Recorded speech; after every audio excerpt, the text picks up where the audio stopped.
You ask for money, and they just give it to you. And then you take the new money and use it to pay back some of the old money. Oh God, what have I done?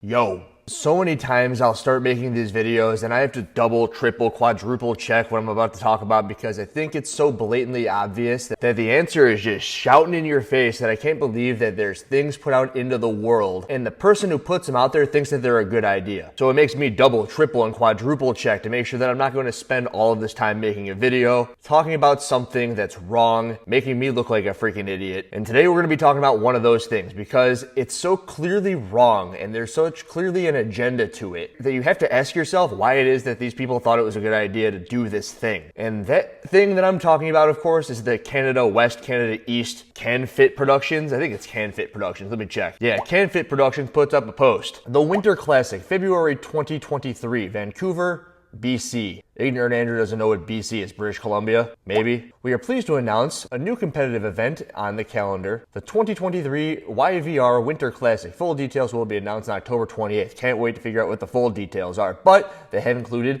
a quick teaser. 2-day event in early February, held in Vancouver venue. Qualifier in mid-November with a focus on fun, ideal for your first competition. Now, the last couple of events put on by the CanFit production, you'll recall, are the Canada West and the Canada East Games. I covered those, notably because they had not paid out the purse in which they were promising the athletes. There was a statement made, I got it from a couple of athletes, to confirm the fact that there was a payment schedule that was supposed to be had, and it was a payment schedule that was not being fulfilled. The athletes had not been paid from the CanFit Productions company, and it wasn't a little amount of money. The biggest issue there was that these athletes are now traveling large distances, putting their training on hold for potentially an amount of money that was worthwhile for them to think that they could go there, win it, and 10 grand isn't a little amount of money. Andrew, would you go to Canada for 10 grand? It's like, yeah, I'd go to Canada for 10 grand. Andrew, would you go to Canada for 5 grand? Yeah, I'd go to Canada for 5 grand. Andrew, would you go to Canada for 1 grand? It's like, well, it might cost about $1,000 to get there, so why would I spend $1,000 to get there? I wouldn't. And I certainly wouldn't do it for free. Because remember, that's my biggest thing in relation to judging. I can't believe that people will go and spend like their own money on a hotel. They'll take time off of work where they could be taking that time off to do anything else in their life. And everybody can do whatever the hell they want. But I think that it's kind of wild that CrossFit expects everybody for the lifespan of the sport to be doing this stuff for free. And I think it's ridiculous. And not a single high-level athlete would go to this competition to do it for free. And that's what's ending up happening because they still haven't gotten paid. It's now 2 to 3 plus months since the event had finalized, and that story's kind of gotten the shit beaten out of it. Everyone knows that they haven't gotten paid. Because everybody knows that they haven't gotten paid, and because freaking people like me are talking about it on the freaking internet and the videos are getting almost 10,000 views, you ask yourself how in God's name they think it could be a good idea to make a post like this. In the quick teaser, it says they will have a qualifier in mid-November, and they also said that it's ideal for your first competition, which to me sounds like there will not be a prize purse because if it's your first competition,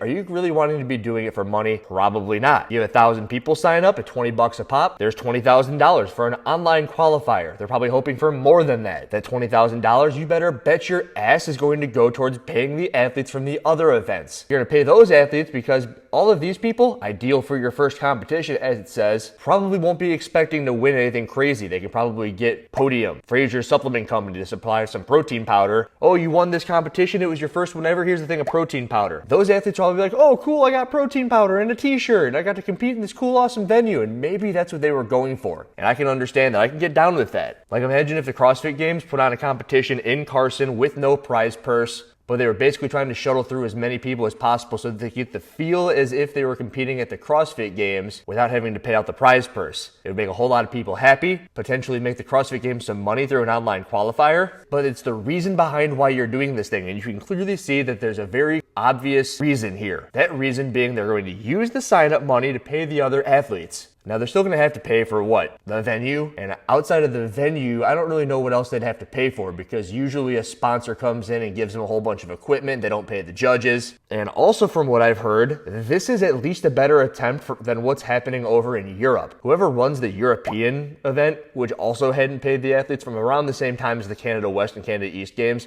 they basically said, fuck it, you guys don't get any money. I didn't get any bread. Just forget it, let it go. We don't have it, you can't have it. Excuse me, I think you forgot my bread. Bread, $2 extra. So I guess at the bare minimum, it's good that there's an attempt being made. Now, in the comments section, I want to rile some people up. $2, but everyone in front of me got free bread. You want bread? Yes, please. $3. Sevon the other day got a little bit annoyed from a passive-aggressive post from Fakowski, and I guess this one is kind of this freaking fly. What? No soup for you. Freaking passive-aggressive here. I say, guys, settle down. How are they supposed to pay the athletes from the other two competitions if they don't have more online qualifiers? It's like the Ponzi scheme of the CrossFit space. When I write stuff like that, I gotta double check to make sure what a Ponzi scheme is. I thought that I was right, and if you look up the definition of a Ponzi scheme, fraudulent scheme that involves paying existing investors in a non-existent enterprise with the funds collected from new investors.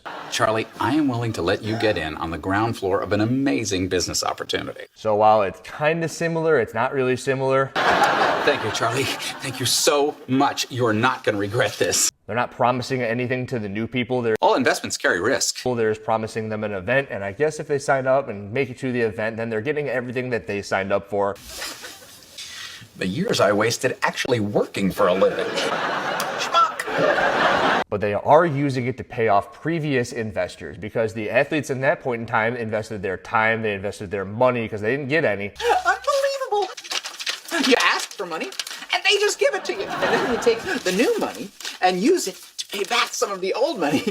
Oh God, what have I done? And in a way, they kind of paid the event to be there. Because when I look at a CrossFit athlete at the higher levels, they get 30, 40, 100,000, 500,000, a million freaking Instagram subscribers. They post a picture of them working out at the CanWest or the CanEast game. That's free publicity at this point for that competition. It wouldn't be free if they paid them out. The way they should. But as I keep on saying, I can't imagine a room full of people sitting there. CanFit Productions. They're like, okay, guys, how are we going to pay the athletes? Let's have another competition. Another one. Did you find the files? What do they look like? They're in the computer. I got it.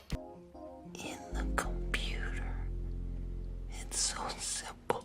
The first two didn't work out, right? Yep. But the reason the first two didn't work out is because we had all these athletes come in and we couldn't give them the money. Now let's get a whole bunch of ordinary athletes come in, not promise them money, and then pay off the other people. Yeah, that's a good idea. It's so simple. Once we pay off those athletes, we'll have more rudimentary level competitions. Can't blame people for trying to make money. I also think that it's a pretty good idea. As I said, if the CrossFit Games had a bunch of people filter through Carson, it'd be a very good idea. They should have thought about this before the entire thing went down. They should have had money allocated for the athletes before they put on the events. And it's only because they found themselves in a negative feedback loop, this horrible shitstorm of a cycle where the athletes don't get paid, they reach out to me, they say, I haven't gotten paid, I make a video, the whole community finds out that they weren't paying the athletes. Now they put on this next event where clearly there's an agenda, everyone's pissed off, they're like, why would we sign up for this? You didn't even do your job the first time, how are we supposed to trust you this time?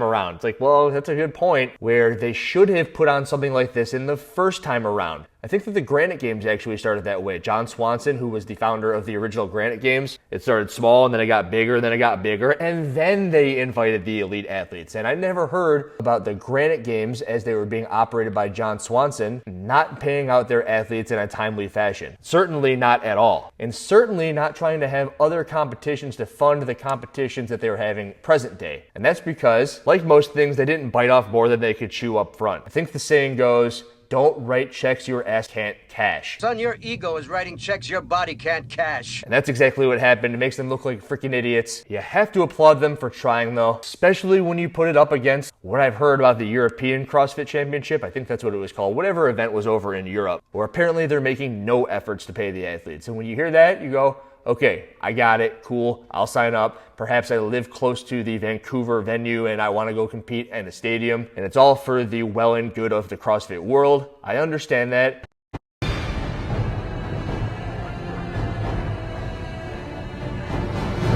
Mohammedans, my brothers of the sword. I'd rather fight beside you than any army of thousands. I believe in second chances, and I suppose the choice is yours. It's yours!